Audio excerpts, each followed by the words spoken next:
Hey everybody, how's it going? I rode a time trial at the weekend. I didn't do it on that beautiful green road bike you've seen.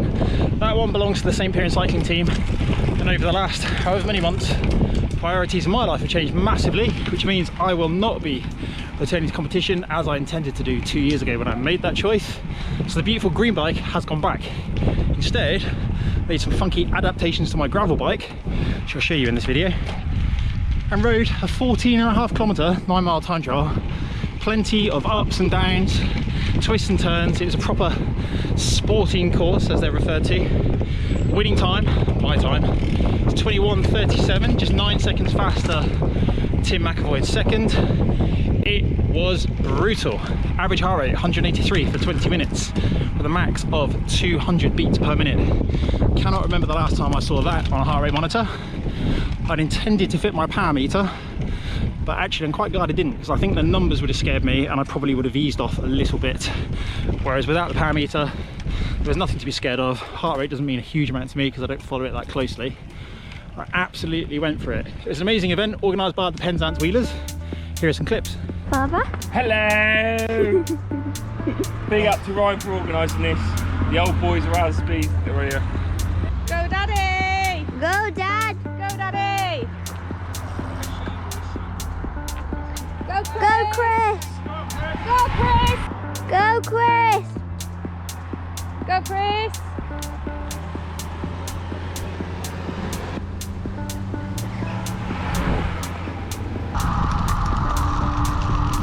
Have it, lads. Smash it. Go on, Finn. Go on, Finn. Smash it. Come on. Power.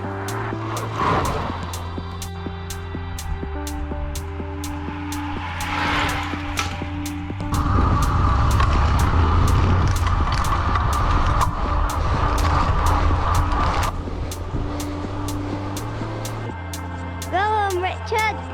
Go Daddy! Go on, Dad! Go Daddy! How was it? Right.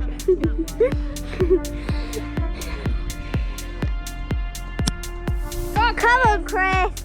Go on, Chris! Go on, Chris!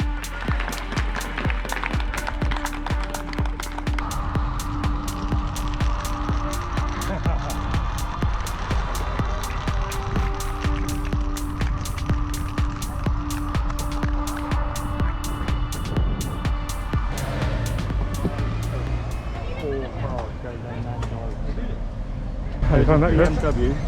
That's disgusting. But good disgusting. Like I said, better than sitting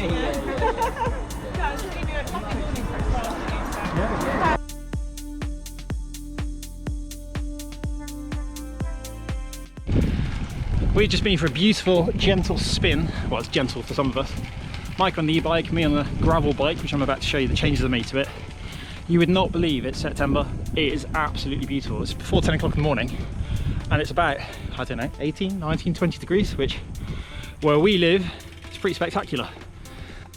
So because it's a time trial, I knew the big things I was up against were aerodynamics and rolling resistance. So the first thing I did was swapped out the gravel wheels and tyres and put in a set of road wheels and tyres. Essentially the wheels are the same, but the tyres are what makes a massive difference there. So I've gone away from the 40mm Pirellis and some Continental GP5000s, 25mm, so they're quite narrow, quite hard as well. I put 90 psi in there, which for the terrain that we're on was absolutely perfect, I would say. A little bit of compliance where the roads are rough, and there are a couple of really nice corners that you definitely want a little bit of traction. You don't want to be skitting across the road because you've got really hard tyres. Also, if the tyres comply to the road surface, they're meant to be faster because you're not wasting energy by bumping over the bumps.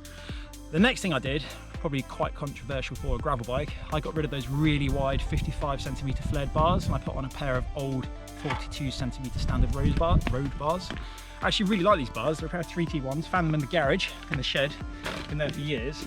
They make the front of the bike a lot narrower, which means hopefully aerodynamics would have been massively improved. Also, it just feels a little bit more like a road bike. I've got the levers, they're quite big, the GRX levers. I've got them quite low on the bike, which means that you can get, well, I can get quite a nice semi-aero handlebar position there. They're not tilted in because I don't think that's cool. I've also kept the dropper post on there. I did intend to take that off to save weight, but I decided in the end, you know what? quite like using it to get on and off the bike, especially if I'm out on a gravel ride, when it comes to climbing over stars and things like that, when you've gotten a little bit lost. Also, I actually used it on the descent because you can get into like a semi-legal UCI super tuck position. So drop the seat right down and elbows in, arms towards the middle of the bike, you drop like a stone then. So max speed on the ride, I think it's 46 miles an hour, which is pretty quick on the descents we have here because they're not long. They're not really that steep. Other things I did, I wore the McLaren Lecole skin suit, which was crazy fast. To be really honest, that's probably what cost me the, well, not cost me, but that's what afforded me the win, wearing something that fast. I kept the bottle cage on because it was a warm day. It's been unseasonably warm here again, so I was thirsty halfway around the ride. I didn't use the power meter, as I mentioned a second ago, that's gone on afterwards because I love having the power data. I did note the weight change that all of these changes made, and the bike went from being just over 12 kilos to 10.7, which I think is a massive weight saving. Most of that comes from the foam tyre inserts, the knobblier tyres, and the fact that I do carry that man bag, the Django rolls around on the handlebars, just to carry all my spare tools and things in. But yeah, taking the dropper post off will save a little bit more weight, but I just think for an affordable bike, being able to do two completely different disciplines, like I rode this down the old downhill track here a few weeks ago, which is just over there in the background. It's not particularly gnarly, but just the fact that you can do that and win a time trial on this bike, I think it's just amazing. And if I was to buy a road bike, it'd be exactly one like this, just because you can take it absolutely everywhere. I was really strict with holding a position, really trying to keep myself all tucked up, and pacing was really important because it is quite an undulating loop. You have to be really careful as to where you spent your energies. So try to go really hard up hills, try to not go too hard in the first few minutes, and then had a big recovery on the longer downhill that we have around the back of the circuit. It was tough. I remember thinking after about 8 minutes, I've gone way too hard here. How on earth am I going to recover? So I did ease up a little bit, tried not to push on too much on the flat, and then saved the rest for the second half of the circuit. And the final 3 minutes is up a genuine big climb. Same climb as they used in the Tour of Britain last Sunday, actually. So that's quite cool to get to go up there as hard as possible.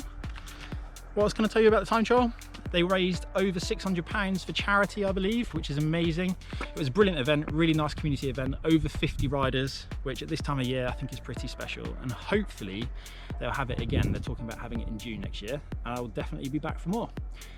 I think it's the first time I've ever actually won a time trial. I'm genuinely quite proud of it, and I got to win this trophy, which you're about to see as well.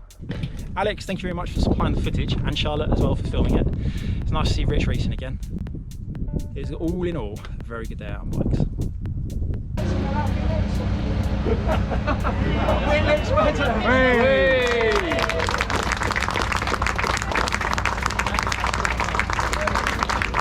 First veteran trophy. I don't know if he's got out of that fancy kit yet, but has anybody seen Tim McAvoy? He's gone out. The Queen of Carden is Beth Berriman, Penzance Wheelers.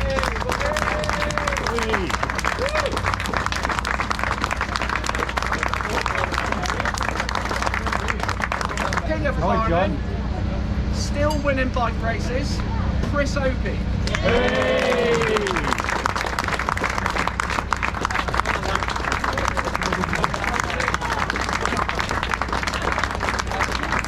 One last special award for everybody who's gone into the raffle, which will be aired shortly.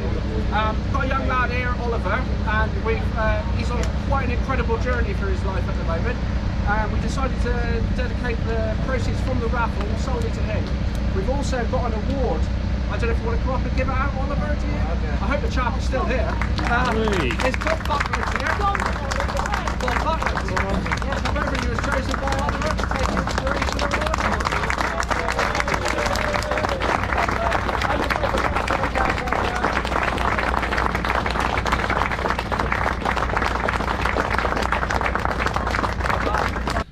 As I said, priorities in my life have changed massively. I think the concussion probably helped teach me that earlier in the year, back in June. I won't be returning to racing. If you want to know more about that, do drop me a comment below. Maybe I'll make a video about that. But otherwise, if you want to see more videos like this, give it a thumbs up. I'll see you in the next one.